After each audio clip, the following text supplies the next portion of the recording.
오늘 말씀의 배경은 이스라엘 나라 7대 왕인 아합의 그 시대에 있었던 한 사건을 소개해 드리려고 합니다.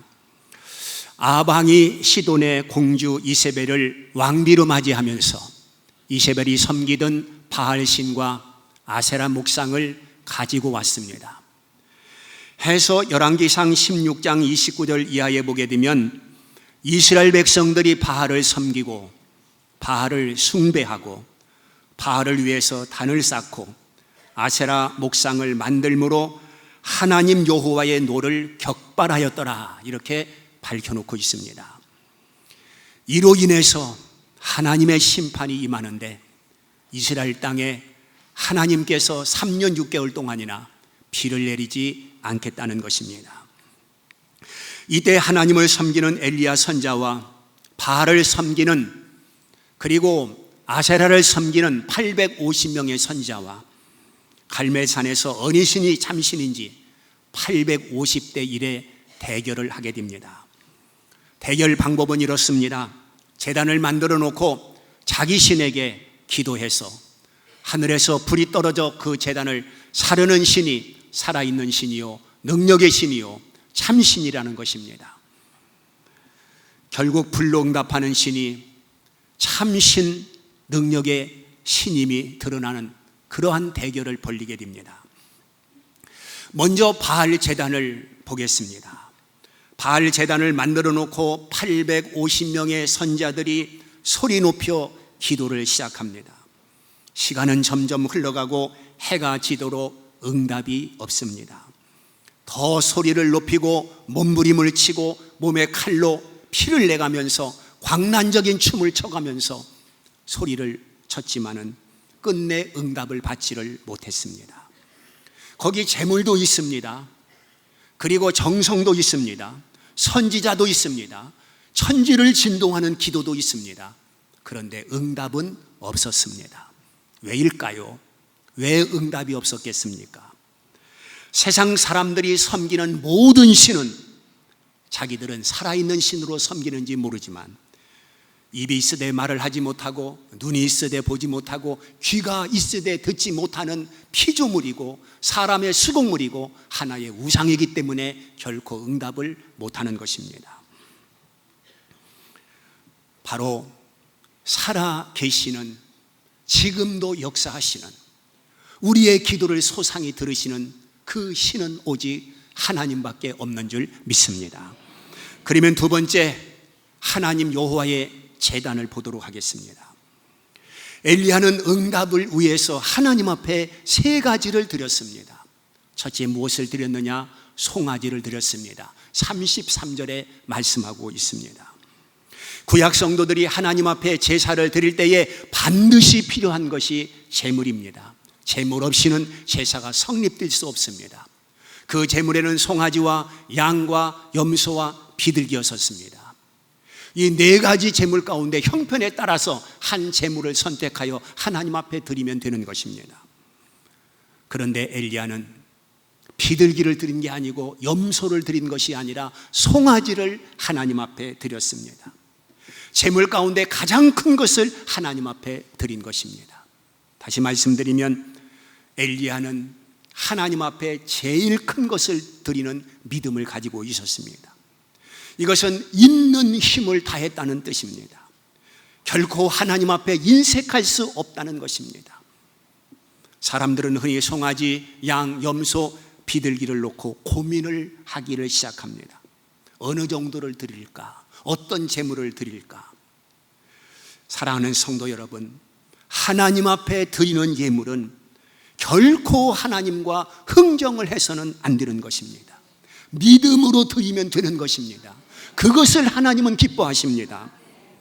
고린도후서 9장 13절 말씀을 보면 너희의 후한 연보로 말미암아 하나님께 영광을 돌리고 할렐루야, 이렇게 말씀하고 있습니다. 두 번째는 무엇을 드렸겠습니까? 물을 드렸습니다. 33절 하반절 말씀을 보게 되면 물을 갖다 부으라, 이렇게 명하는 것을 볼 수 있습니다. 기도를 통해서 하늘에서 불이 떨어져 재물을 태워야 하는 절대절명의 순간입니다. 850명이나 되는 바알의 선자들이 그렇게 몸부림을 쳤는데, 아우성을 쳤는데 응답을 받을 수가 없었습니다. 그렇다면 엘리야 혼자 단신이 기도해서 응답을 받을 수가 있겠는가? 백성들은 숨을 죽이며 지켜보고 있었습니다. 그런데 그때 선자 엘리야는 뜻밖에도 제단에 물을 갖다 부으라는 거예요. 물을 부으라. 물과 불은 극과 극이지 않습니까? 아무리 활활 타오르는 불도 물을 끼얹으면 꺼지지 않습니까? 지금 불로 응답을 기대하는 마당에 물을 갖다 부으라니, 여기에 물을 붓는다고 하는 것은 모순입니다. 도저히 이해할 수 없는 일입니다.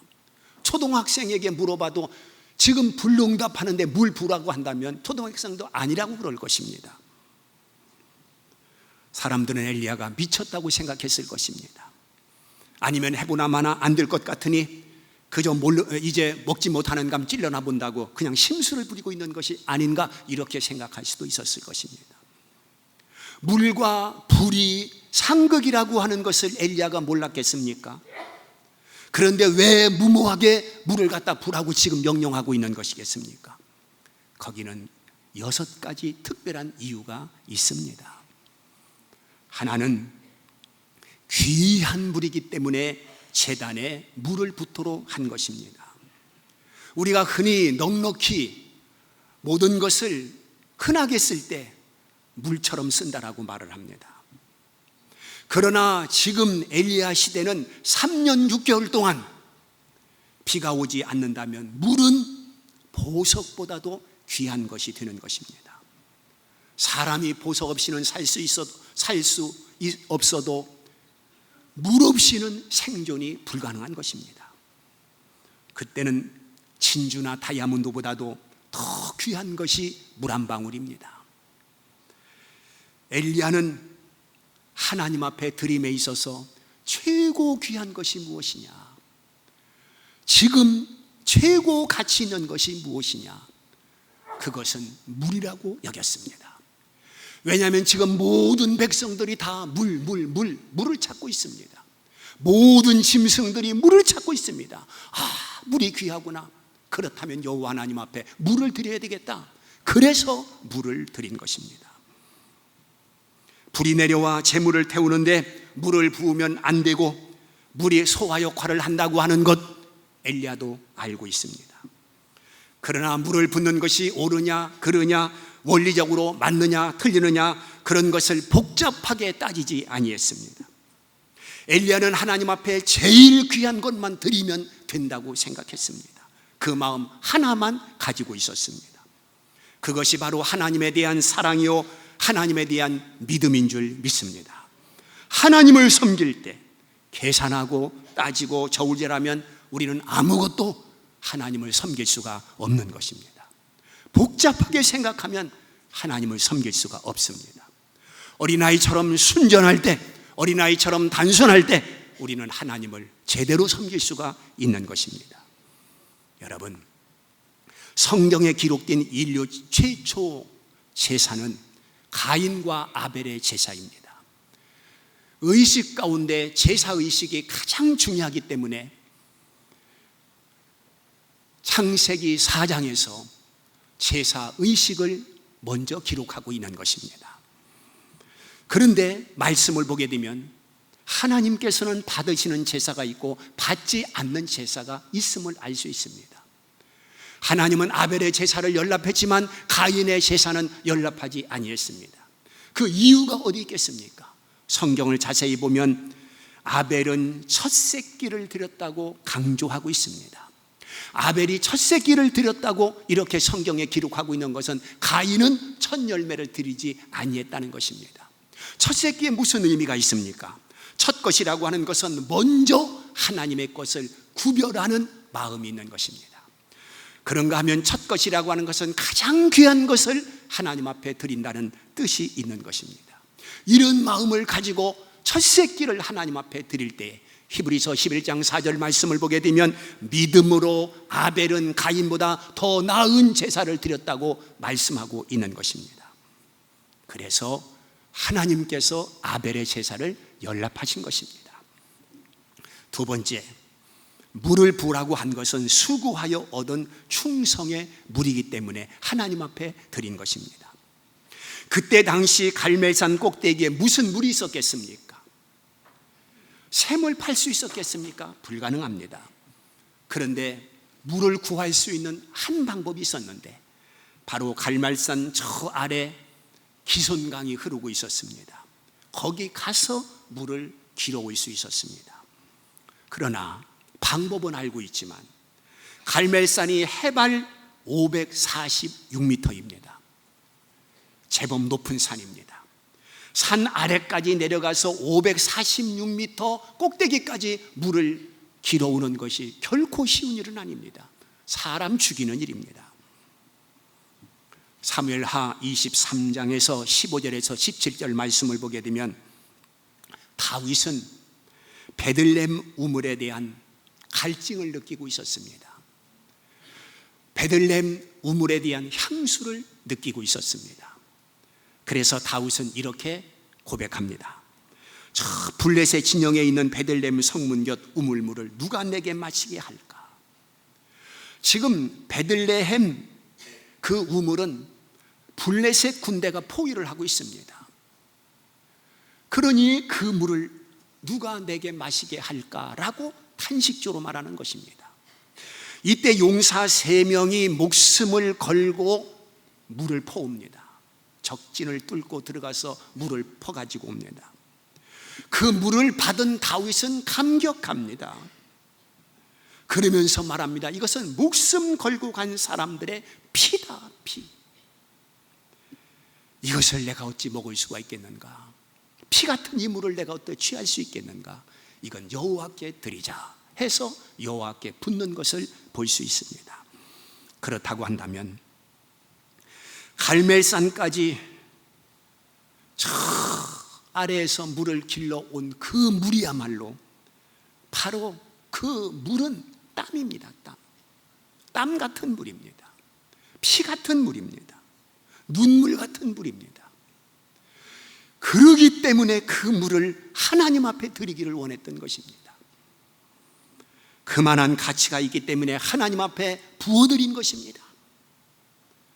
하나님의 제단은 이렇게 수고와 희생을 필요로 한다고 하는 것을 우리에게 교훈하고 있는 것입니다. 사랑하는 성도 여러분, 하나님께서 나를 부를 때에 구경꾼으로 부른 사람은 한 사람도 없습니다. 하나님께서 나를 부를 때 반드시 목적을 가지고 계획을 가지고 하나님께서 나를 부르신 줄 믿습니다. 하나님은 나에게 달란트를 주셨습니다. 그 달란트를 활용해서 하나님 앞에 영광 돌리는 것이 우리의 책임이요 우리의 의무인 줄 믿습니다. 여러분, 우리가 세상에서 높은 지위를 가지고 혹은 세상에서 자랑할 만한 지위를 가지고 있다 할지라도 하나님의 교회에 직분을 받아 하나님의 교회를 섬긴다고 하는 것이 얼마나 복된 일이고 귀한 일인가를 깨달아야 되는 것입니다. 정말로 하나님께서 맡겨주신 교회 일이라고 하는 것은 구색 맞추기 위해서 그 일을 나에게 맡긴 것도 아니고 아니면 벼슬로 준 것이 아니라 하나님 앞에 충성하라고 일하라고 하나님께서 나에게 직분을 맡겨주신 것입니다. 여러분, 주의 궁정에서 한 날이 다른 곳에서 첫날보다 낫다고 했습니다. 내 하나님의 집에 문지기로 있는 것이 더 좋다고 했습니다. 이것은 고라짜손의 고백입니다. 시편 84편 10절에 기록된 말씀입니다. 이렇게 교회의 한 시간이 또한 교회에서 문지기로 비록 내가 희생한다 한다면 그것이 얼마나 귀한 것인가를 우리에게 말씀하고 있습니다. 여러분, 성경을 읽으면서 가장 감격스러운 말씀은 사도행전 20장 28절 말씀이라고 생각이 되어야 됩니다. 거기 말씀을 보게 되면 하나님께서 피로 값주고 교회를 사셨다고 했습니다.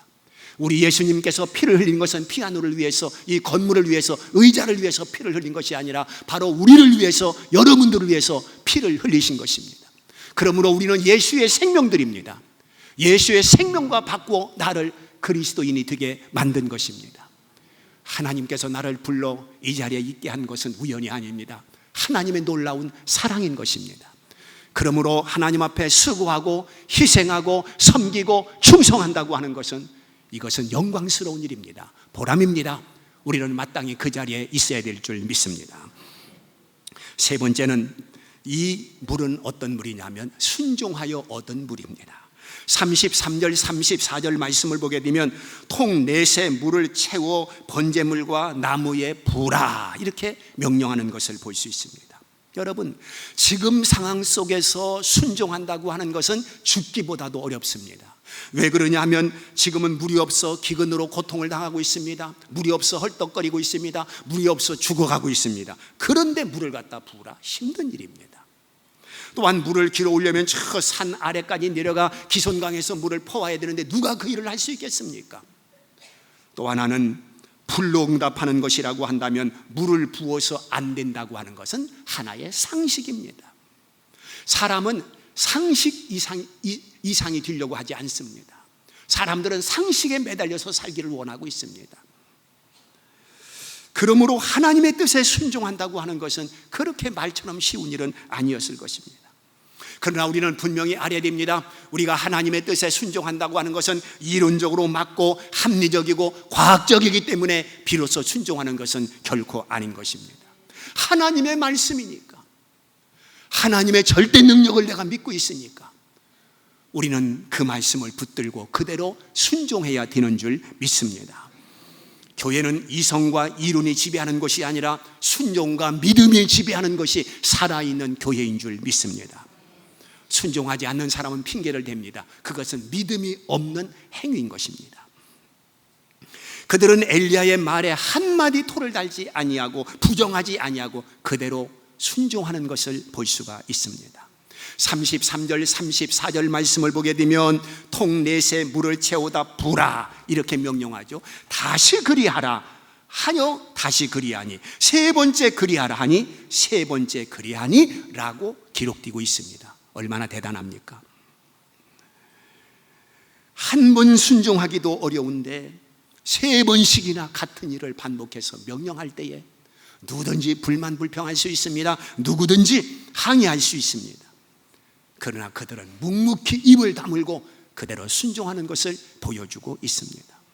사랑하는 성도 여러분, 여리고성이 무너진 것은 창칼의 힘으로 여리고성이 무너진 것이 아니라 하나님 말씀대로 여리고성을 돌므로 그 철옹성 여리고성이 무너진 줄 믿습니다.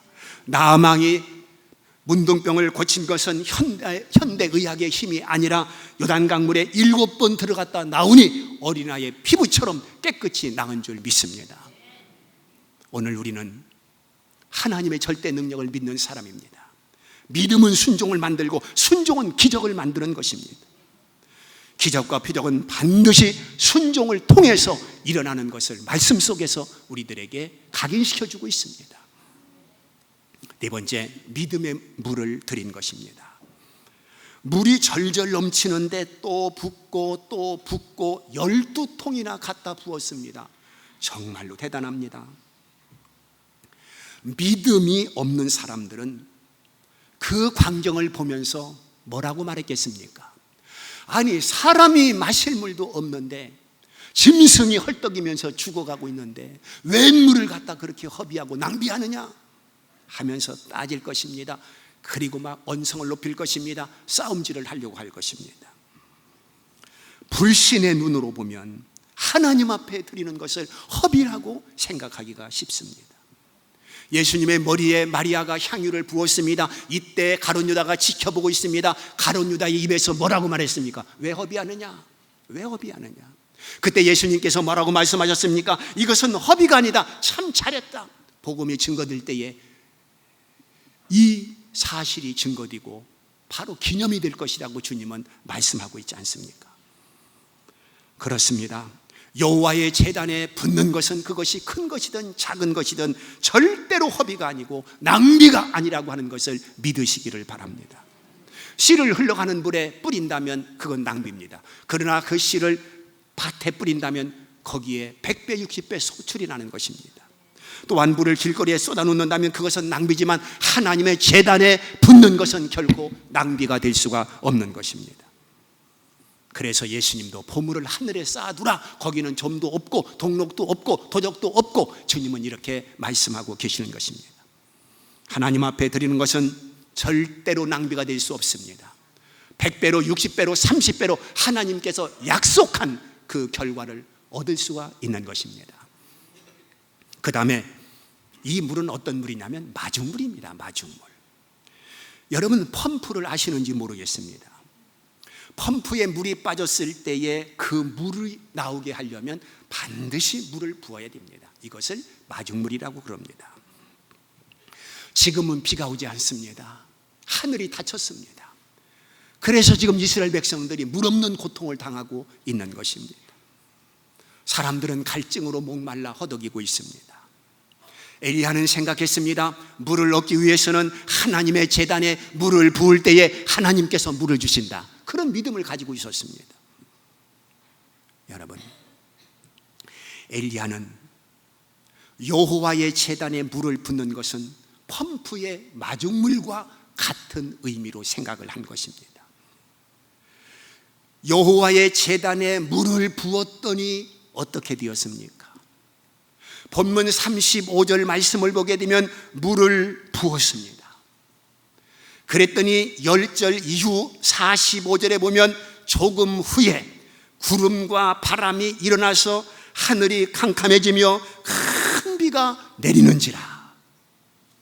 부었더니 소낙비가 내렸습니다. 부었더니 하늘이 열렸습니다.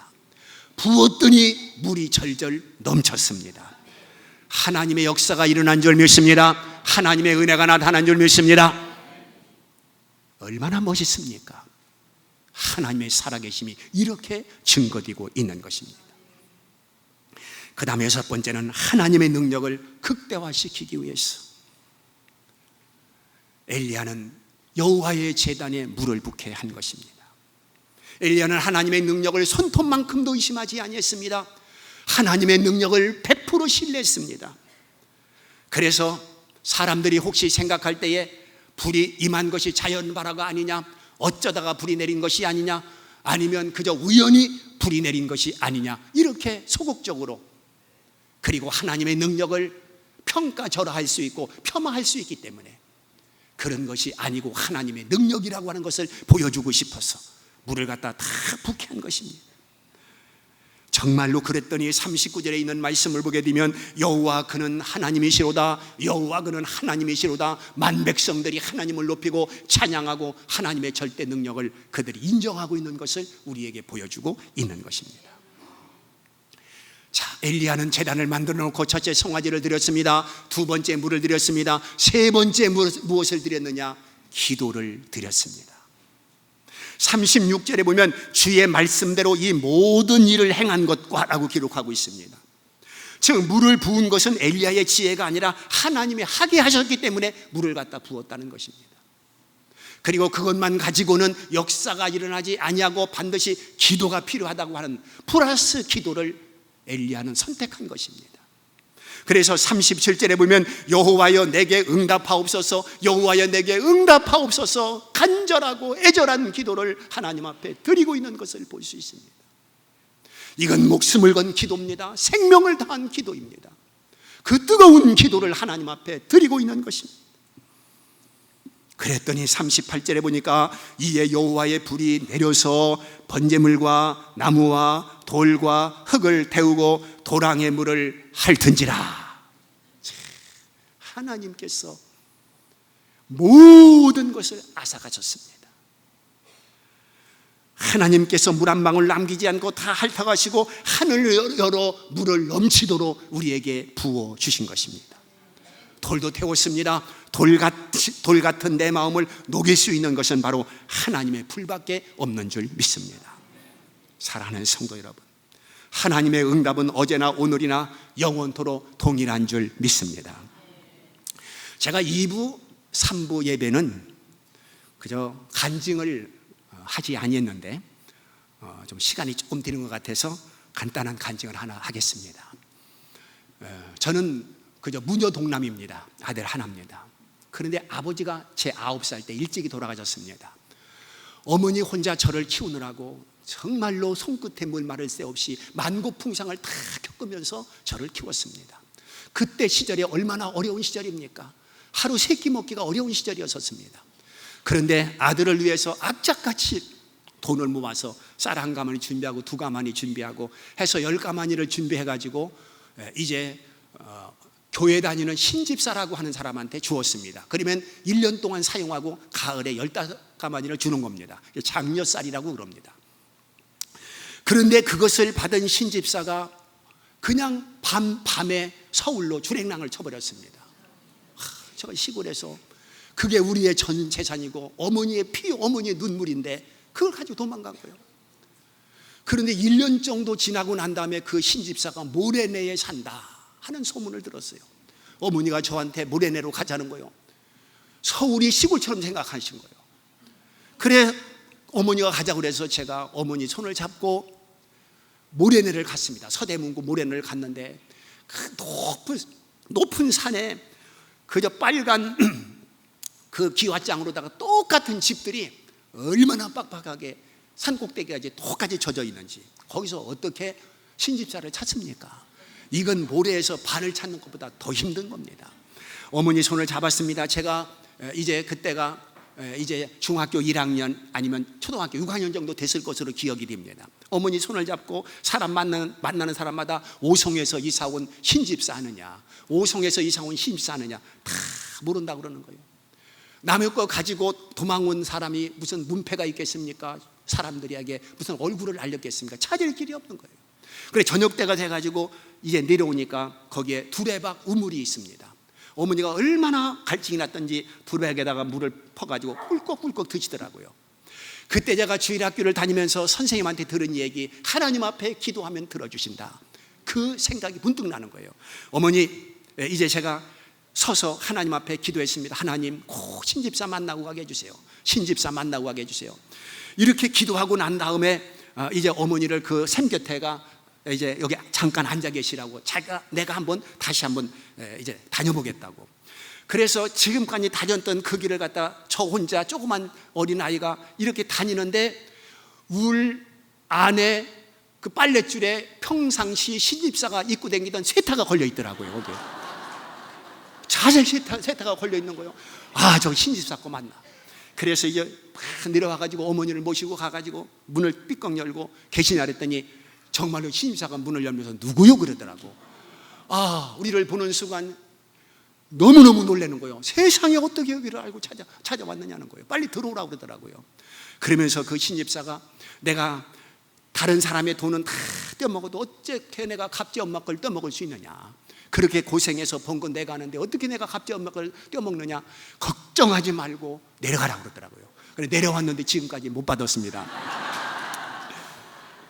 그래서 저는 그때 신집사를 만나서 쌀을 받아가지고 하게 해주옵소서 거기까지 기도해야 되는데 기도한 것만큼만 하나님께서 응답하시더라고요. 그러나 저는 감사한 것은 우리 교단의 그 아들이 목사가 돼서 지금 평택에서 목회를 하고 있는데 제가 그 얘기를 그 아들한테 안 했습니다. 저는 그 쌀이 아니라 할지라도 더 많은 축복을 하나님께서 주시고 계시기 때문에 그렇습니다. 이제 결론적으로 말씀을 맺겠습니다. 하나님의 응답으로 하늘에서 2가지가 떨어졌습니다. 첫째는 무엇이 떨어졌습니까? 불이 떨어졌습니다. 이것은 영적인 은혜를 말하는 것입니다. 하나님의 제단은 불로 응답해야 되는 줄 믿습니다. 불은 능력입니다. 로켓가 그냥 올라가는 것 아닙니다. 인공위성을 그냥 쏘 올리는 것이 아닙니다. 거기는 강력한 불의 역사가 있는 것입니다. 교회에서 우리가 하나님을 섬길 때도 이제 성령에 이끌려 하나님 앞에 봉사하는 사람과 마지못해서 억지로 봉사하는 사람과 천양기 차이인 것입니다. 내가 하나님을 섬긴다, 내가 희생한다, 봉사한다, 하나님께서 주시는 이제 성령불, 은혜의 불을 받아서 하나님을 섬길 때는 기쁩니다. 감사가 넘칩니다. 그리고 보람이 있습니다. 누가 무슨 말을 하든 하나님을 바라보고 믿음을 지킵니다. 그러나 그렇지 아니할 때 실족합니다. 넘어집니다. 원망합니다. 불평합니다. 그러므로 불 꺼진 교회는 죽은 교회인 것입니다. 사랑하는 이 교회는 불이 활활 타오르기를 주의 이름으로 축원합니다. 마가의 다락방에서 120명이 모였습니다. 그들이 기도했습니다. 전혀 기도에 힘쓰니라 성령불 떨어졌습니다. 그랬더니 그들은 모이기를 힘썼다고 했습니다. 나가서 복음을 증거했습니다. 그리고 그들은 구제했습니다. 그랬더니 사회로부터 칭송을 받습니다. 믿는 자의 수가 날마다 더했습니다. 이래서 초대교회가 생긴 것입니다. 두 번째, 하늘에서 무엇이 떨어졌습니까? 물이 떨어졌습니다. 비가 내렸습니다. 이것은 육적인 은혜를 말하는 것입니다. 비가 오면 농사를 지을 수 있습니다. 농사를 지으면 백성들이 풍요롭게 살 수 있습니다. 사랑하는 성도 여러분, 오늘 우리는 영적인 은혜로서의 불이 필요하고 또한 육적인 은혜로서 물질이 필요한 줄 믿습니다. 우리가 세상에 사는 동안 80년, 90년, 지금 100세 인상이라고 그러는데 우리가 세상에 사는 동안에 물질이 왜 필요치 않습니까? 물질도 필요한 것입니다. 그런데 이 물질도 하나님이 주시는 줄 믿습니다. 하나님의 제단은 절대로 거짓말을 하지 않는다고 하는 것을 우리들에게 보여주고 있는 것입니다. 여러분, 우리는 위에서 주지 아니하면 살 수 없는 존재들인 것입니다. 이제 짐승은 주인 잘 만나야 되기 때문에 머리가 주인을 향해서 있습니다. 우리는 하나님을 만나야 되기 때문에 머리가 하늘을 향해서 있습니다. 하나님이 주시지 않으면 우리는 받을 수가 없는 것입니다. 뿐만 아니라 하나님께서는 교회를 통해서 축복해 주시는 줄 믿습니다. 그러므로 내가 오늘 이 자리에 있다고 하는 것은 얼마나 이 자리가 복된 자리인가를 여러분들이 아셔야 됩니다. 내가 만사를 제쳐놓고 오늘 하나님 앞에 달려나온 이 시간이 가장 귀한 시간인 줄 알아야 됩니다. 절대로 헛된 시간이 아닙니다. 무의미한 시간이 아닙니다. 공연한 시간이 아닙니다. 바로 이 시간은 하나님의 축복의 은혜의 시간인 줄 믿습니다. 그러므로 여러분들은 이 자리를 지켜야 됩니다. 그리고 여러분들은 일주일에 한 날인 주일을 지켜야 됩니다. 그것이 하나님께서 주시는 복을 내 것으로 만들 수 있기 때문에 그런 것입니다. 여호와의 제단에 반드시 필요한 것이 두 가지라고 했습니다. 하나는 불이요, 하나는 물인 것입니다. 하나님의 제단은 언제나 뜨거워야 되며 또한 물질적으로 궁색하지 않고 물질적으로 가물지 않고 물질적으로 마르지 않아야 되는 것입니다. 우리의 가정도 그렇고 교회도 그런 것입니다. 여러분의 사업장도 그렇고 여러분들의 자녀도 그런 것입니다. 내가 부을 때 그것이 마중물이 되어서 교회도 가정도 사업도 하나님께서 채워주시는 줄 믿습니다. 물질 부으면 물질 주십니다. 봉사 부으면 건강 주십니다. 새벽제단 지키면 하나님께서 자녀들에게 축복을 주십니다. 의심하지 마십시오. 하나님은 살아계십니다. 그 하나님을 붙들고 승리하기를 주님의 이름으로 축원합니다.